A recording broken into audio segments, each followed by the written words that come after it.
प्रणाम भगवन। ओम श्री गुरुवे नमः। ओम सर्वश्रुति शिरोरत्ना विराजित पदाम्बुज वेदांतम्बुज मार्तंडम तस्मै श्री गुरुवे नमः। ओम शांति शांति शांति।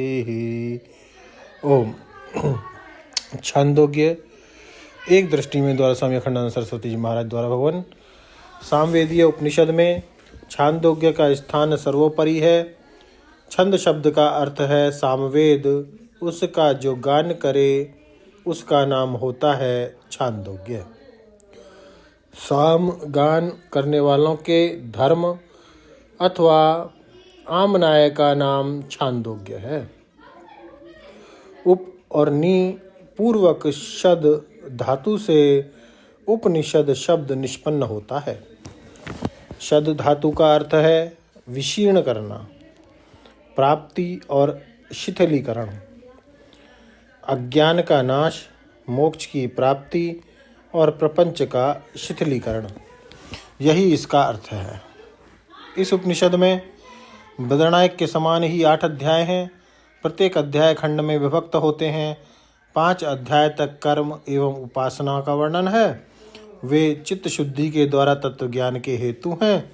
6ठ, 7म और 8म अध्याय में तत्व ज्ञान का निरूपण है। इस उपनिषद में तत्व निरूपण की प्रणाली अत्यंत सरस एवं सुगम है। आख्यायिकाओं के द्वारा सरल एवं स्वाभाविक रीति से विस्तार के साथ उपदेश की प्रक्रिया है। आइए इसके अंतर्देश में प्रवेश करें। यह पहले कहा जा चुका है कि यह सब प्रतीयमान प्रपंच ब्रह्म ही है। यह सब प्रतीयमान प्रपंच ब्रह्म ही है, उसी से उत्पन्न, उसी में स्थित है, उसी में प्रलीन भी होता है। यह कैसे समझना आवश्यक है। साथ ही यह भी कहा गया कि आत्मज्ञानी पुरुष के भोजन कर लेने पर संपूर्ण जगत तृप्त हो जाता है। यह तभी हो सकता है जब सबकी आत्मा एक हो। साथ ही यह भी कहा गया कि आत्मज्ञानी पुरुष के भोजन कर लेने पर संपूर्ण जगत तृप्त हो जाता है। यह तभी हो सकता है जब सबकी आत्मा एक हो। आत्मा में भेद होने पर एकता संभव ही नहीं है। तत्वज्ञ पुरुष स्वराट सम्राट हो जाता है। उसे अपने सुख के लिए किसी की अपेक्षा नहीं होती और वह किसी के अधीन नहीं होता। इन विषयों का स्पष्टीकरण आवश्यक है। अतः सरल सुगम रीति से समझाने के लिए आख्यायिका के द्वारा प्रसंग का अवतरण करते हैं। अरुण के पुत्र थे आरुणी। उनका पुत्र था श्वेतकेतु। पिता ने श्वेतकेतु से कहा, वत्स, मेरे वंश में कोई ऐसा नहीं हुआ जिसने गुरुकुल में रहकर ब्रह्मचर्य का पालन ना किया हो और वेद का अध्ययन ना किया हो।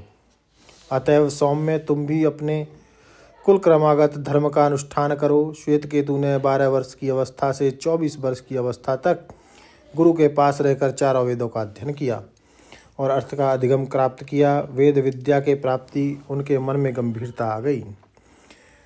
अपने को बहुत बड़ा विद्वान मानने लगा। प्रणाम करने का स्वभाव नहीं रहा। पिता ने देखा कि यह तो हमारे वंश के शील स्वभाव के अनुरूप नहीं है।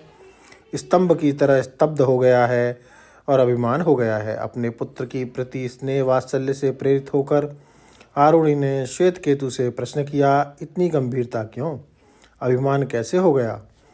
तुम्हारे स्वभाव में विनय नहीं रहा। अच्छा, तुम यह बताओ कि तुमने अपने आचार्य से वह ब्रह्म उपदेश प्राप्त किया कि नहीं? ब्रह्म विद्या भी तुम्हें जिज्ञासा के द्वारा प्राप्त करनी चाहिए थी। श्वेतकेतु ने कहा, कौन सी विद्या पिताजी?